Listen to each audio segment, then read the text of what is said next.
me to test. Yeah, I guess the stab high pool thing was pretty insane. First time a lot of us have ever done anything like that. Like a real foreign experience for surfing. I went to Waco a couple weeks before I got invited, and it was the funnest thing ever. You surf in the ocean, next minute you're in like this weird pool in Texas, and so it's so weird. In the summer of 2018, disruptive irreverent international surf media Stab Magazine, with iconic Southern California brands Vans and Monster Energy, hosted the first live broadcast primetime pay-per-view surf contest in a wave pool. It was like hanging out at the best reef in the world and then doing as, you know, it's pretty sick. That was the most money I've ever won in a contest or anything in general.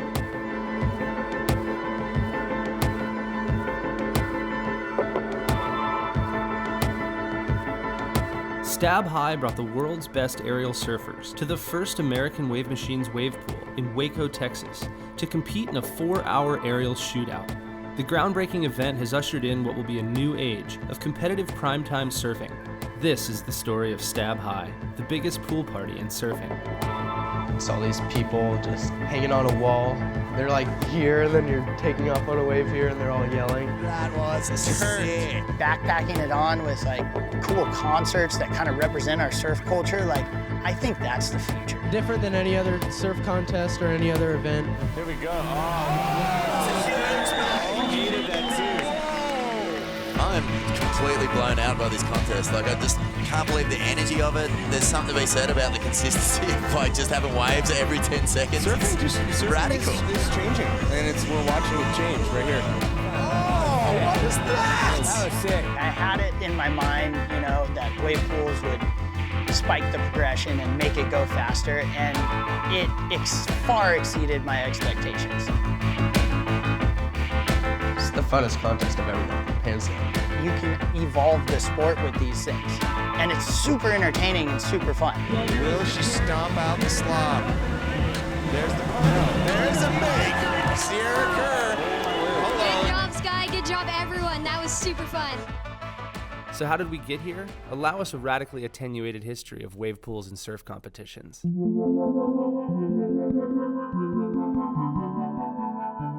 Since the early 1960s, competitive surfing's progression and wave pool technology's advancement have followed parallel paths. Only until the mid-2000s did the commercially viable wave pools begin to pop up around the world, with waves that are large, powerful, and dynamic enough for truly high-performance surfing, and interesting enough to be viable for competition. The first truly impressive wave pools became a reality from 2010 to 2020, with wave pool startups like KS Waveco in Southern California, Wave Garden in the Spanish Basque Country, as well as the wildly steampunk Surf Lakes in Australia, all revealing full-scale models and several exciting new proprietary technologies in the early days of what's been referred to as the wave pool arms race. The first truly world-class wave in a pool was revealed by 11-time world champ Kelly Slater at his Central California surf ranch in Lemoore. In 2018, Kelly Slater hosted the WSL for the Founders Cup, the first public event at the KS Waveco compound in Lemoore, California. But the spotlight was swiftly turned 1,500 miles to Central Texas, where a young Hawaiian named SETH MONIZ released a clip doing a backflip off what surfers would refer to as a perfect wedge or air ramp at the first full-scale perfect swell pool built by Solana Beach, California's American Wave Machines. When I first saw that flip, I felt the seed. I was like, how did we not know this was happening? How did we not know this thing was being created out there? But then even those guys didn't know they were creating it. It was a mistake. And Shane was like, whoa, whoa, whoa, whoa, stop, stop, stop. And they're like, no, no, no, that was a misfire. And he said, just wait. And that's, I think, the genius of it, because it wasn't something they expected to do. But the air was just like such a gigantic leap forward. The launch of BSR, like, a lot of people have asked us if it was super planned out, well thought in advance, and like the answer is no. Like, even dropping it during Kelly's contest was not planned at all. It literally just happened to work out time-wise. Typically, wave pools are like pedestrian perfection, easy takeoff, get in the tube, and everyday guy can get the best barrel of his life. But no one had ever really created a good air section. The majority of proprietary wave pool technologies out there now are hoping to replicate a perfect, predictable wave that the average surfer will feel confident on. What Stab High founder Sam McIntosh calls pedestrian perfection. What made Waco unique to others was American Wave Machine's focus on truly customizable waves and a tech allowing detailed manipulation of variables to create countless variations of wave shape, size, and power. I'm Willie McFarland. I am a business development manager at American Wave Machines. We are the company building perfect swell pools around the world, just like the one found in Waco, Texas. Perfect swell works by creating pieces of swell, arranging those pieces in various ways to create waves. So that's where you get all the different type of waves that we have. It's all kind of moving these pieces around, sort of like a song almost, mixing them, moving them, changing the timing up, and that's what gives you the surf at a perfect swell pool. I feel like it was like a dream, like haze. It's just, I don't know. You still can't wrap my head around it. It's the funnest thing I've ever done, maybe. Gets kind of steep and all of a sudden this section like comes off the wall magically and you just do a couple pumps and it just launches you perfectly, like best air section. I don't know, it's pretty special to like be able to do something you've never done and then feel it out and then fix what you did wrong and then get the exact same section to do it again. You could just come here and have like something in mind and figure it out. I don't know, maybe something I learned here can translate to the ocean and we'll be able to do something cool there too. And like you can actually practice new tricks, which is awesome. Like I never thought you'd be able to do that in the pool. Do stuff you can't do or I haven't done in the ocean yet.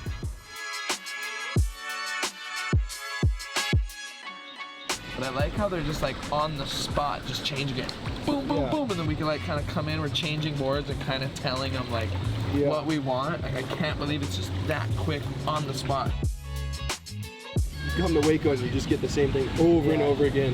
To get an opportunity to do that in the ocean is like one in a million. My God. But then after this, it's like you can actually use your imagination and get as weird as the wave is, you know, and not be afraid, oh, I fell, oh, but I think I could do this. Because you're going to get another try. Because you're going to get another try, yeah. Oh, you fell down, you hung up? All right, well, go try it again. You know, put more weight on your back or on your front, you know, commit more.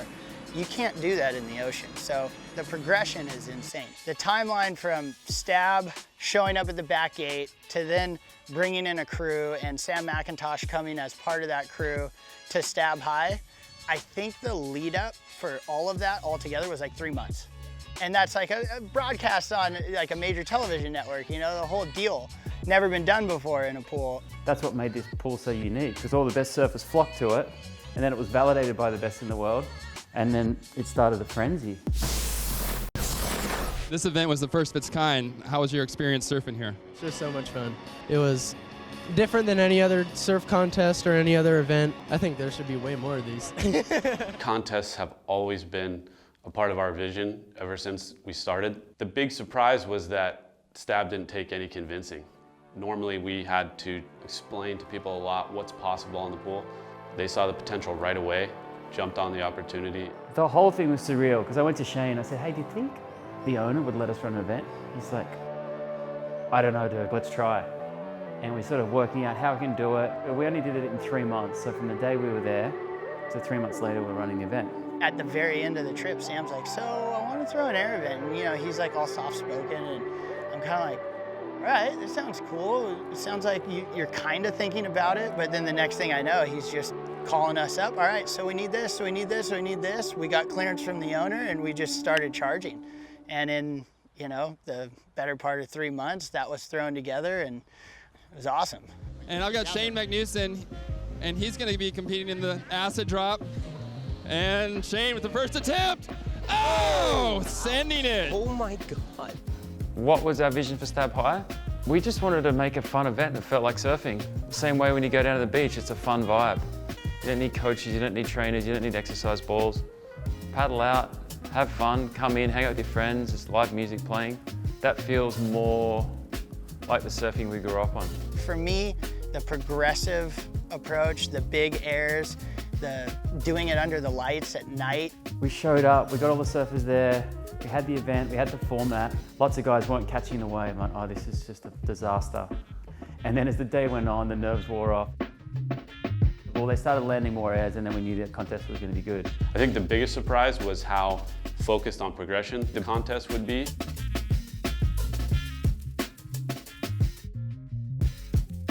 It shows the best air surfers by far. As much as I'm such an advocate for surfing in the ocean, but the pool is like this psycho ramp that you get every time. A right and a left, the best air dudes are gonna win.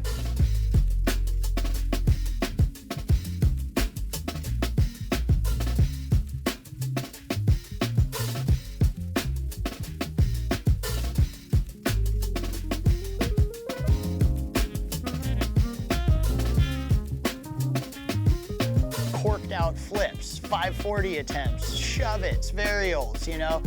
So many things going down that you'd seen them attempted in the ocean, but it was only when they got that perfect section for that. And now that these guys had try after try after try, they were making them.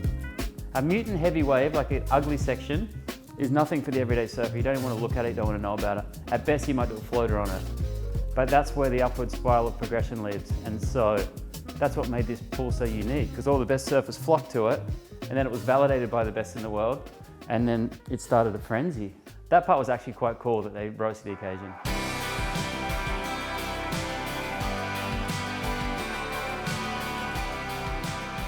EITHAN one is an interesting one because I'd never heard of him, and a few people saying, hey, you got to get this EITHAN kid. What did winning the big air do for my career? It helped me kind of with everything. I mean, it kind of made my name a little bit more well-known. Sponsor stuff, boards, yeah, helped everything. Amongst an established roster of the world's premier progressive surfers, Stab picked Ventura, California's EITHAN Osborne out of relative obscurity. The 18-year-old's performance in the pool would earn him the respect of his idols and surf fans the world over, as well as $20,000 for the highest air. Best contest I've ever done it, and it was like with my favorite surfers. I kind of had no idea what to expect when I got the invite. I was kind of tripping when I heard the names and what they were gonna do, and Yeah, he might do all right. And we showed up, and there was this kid who just pretty much fit everything the event was about. And then he ripped, he just went super hard. He knew he wanted to win the highest air, and this was his event. I didn't know much of him before that, and then saw him in the pool the first day and was like, holy, this guy's gnarly. I don't think a lot of people knew who I was going into there, just because I've never really done anything that stood out before that. Where did he come from? It was sick. It was psycho. Doing huge punts, like real big, solid punts. The things he did that I remembered were like really solid. To get the highest air from those guys, I was, over the moon. That was one of the best nights of my life. So Noah's got to be frothing though. It's got to mean a lot to him to beat all his peers. I won $20,000 for doing one air, and that was like the highlight. I think it got my name on the map, surfing-wise. Well, you just don't get that repetition. The ocean is like, how rarely do you get an air section? And so these guys are going to get, over the course of 2 days, they're going to hit 70 air sections. For the last decade, Australian Noah Dean has remained one of the most high-profile free surfers, traveling the world surfing in front of a camera, making groundbreaking films. Like most of the Stab High invitees, Noah was not traditionally one for competition, and there was much speculation whether guys like Noah, who get to spend months filming for their movies, could handle the primetime pressure. It was a hard time for Noah. He just lost his father. It was sort of the first thing being out and about. When you're a free surfer, you never really get that chance to take the podium for a video part. For us to have him win the first event, it kind of validated the event as much as it validated Noah. This is epic. 25 grand, first event. What do you feel about being here in Waco right now? I don't even know what to say. It's like the most perfect ramp I've ever surfed, so to have a comp in it just seems right, Wow. And then it'll be good to see the future of everything. Whoa, Harry, with the backside Superman. We get there, we all get a day to warm up. It's awesome. There's a contest? I didn't know. I'm freaking out, dude. The craziest been going down all day. It's been incredible. What's going on? Who impressed you today? Everyone.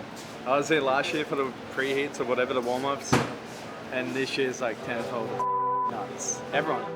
I can't believe that flip kept pulled. If the goal of Stab High was to push progression in a competitive environment, the warm-ups and early rounds of Stab High 2019 were a proof of concept.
surfers now more familiar with the wave pool tech, they began to stomp new and innovative maneuvers and attempt skate-inspired tricks previously considered impossible in the water.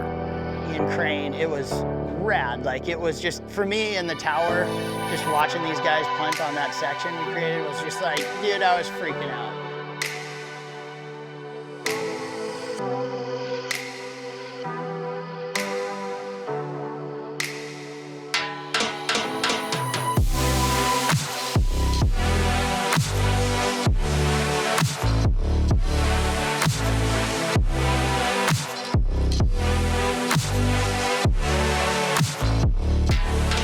If there were ever the poster boy for Stab High, it's CHIPPA Wilson. With an unrivaled combination of technical mastery and polished style, if CHIPPA could turn it on in the pool, he would be pretty hard to beat. He's going so much faster than everyone. He's got like every spin and then every little technical variation you could imagine. I think CHIPPA is so ahead of his time that it takes a little while for most of us to sort of realize how good he is and what he's doing. But I think the best surfers in the world understand how hard it is and understand how extraordinarily good he is. For me, CHIPPA was going to be my favourite the whole time for the wave pool, and yeah, he just went ballistic. That's all I want to do is put on a good performance. The comp went on and everyone was all hyped and nervous, I guess. So was I. And then, I don't know, it just felt good. Any ramp, any wind, backside, frontside, whatever. CHIPPA is one of those dudes that can just adapt to any single situation in the world. Ask the world's best surfers, they'll agree. CHIPPA Wilson is the most tuned-in technical aerialist in the world. CHIPPA is just super consistent. More than any other guy, his make ratio is just off the charts. CHIPPA's dropped some of the highest scores in Stab High. He's made the final both years, and he took out the win under threatening skies in 2019. But the final wasn't a walkthrough. See, at Stab High, you get to keep one left and one right score from 4 rides in each direction. Here's CHIPPA's first right in the final.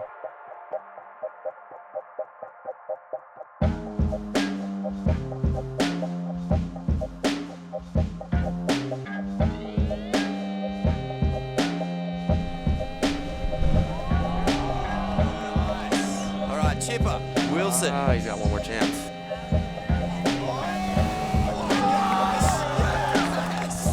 It doesn't seem like he's competitive. He's ultra competitive, and to see him win like that was such a, I don't know, it was such a cool feeling. Yeah, I really want to win. I really want to win. If you said I can get a 95, then I'm trying it every wave. Yeah, oh, 90. Same prizes, winner takes all.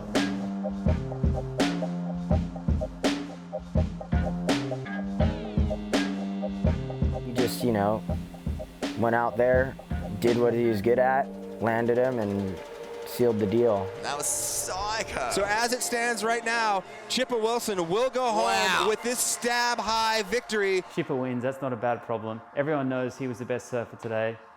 After the success of the first Stab High, some of surfing's youngest females began to visit Waco and drop clips of their early aerial development. It seemed only right that there should be a platform at Stab High for young women's progression, and not surprisingly, the Vans Ladybirds All-Girl Invitational was one of the true highlights of the year, with Sierra KERR taking the first win. They're like hugging, and it was just a cool moment. Because these little girls, they were all playing together, and then they all went out and surfed together. I had to sit back, I put a t-shirt over my head, and I just had tears running down my eyes. Like, what is going on? It was just a really extraordinary moment. That was epic. Good job, Sky. Good job, everyone. That was super fun. I had such a good time. It was super fun just getting seeing these girls rip it up. It's so cool. You couldn't keep them away. And that was just proof of concept right there. Proof that if you build it, they will come. That was the first baseball diamond we had, you know? That was our first motocross stadium. The progression is insane. You can evolve the sport with these things. And it's super entertaining and super fun. So what does the future look like? Today there are dozens and dozens of wave pools in various stages of development around the world. With their international proliferation and growing popularity, Stab High will follow, bringing the world's most exciting surfing to cities and live broadcasts into living rooms around the world. We love the pools, we love the controlled environment, we love the party atmosphere, but we will absolutely be back in the ocean in the biggest ugliest ramps you've ever seen.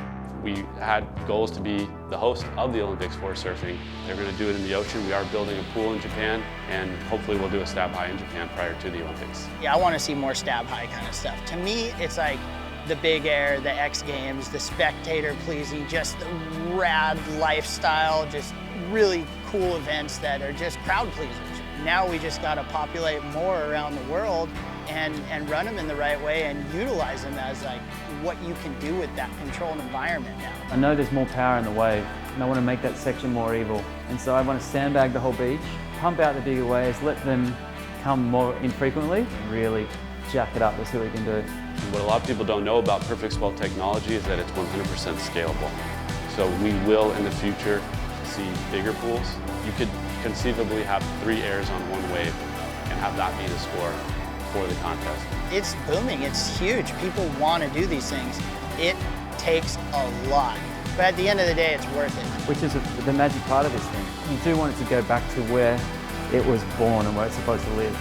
It's nice to have these events on the side and they're fun and it's a party atmosphere, but you don't want that to usurp what's happening in the ocean. You can engineer things you know are going to work. You can engineer an event, you know that you're going to get waves. You don't have to worry about tide, you don't have to worry about swell. But you can't engineer the performance. It is a bold experiment. You don't know what's going to happen. And they just rose to the occasion and they were just, it was like almost too much to watch. I was just like lit up with goosebumps the whole time. It was, yeah, it was cool. It was really cool.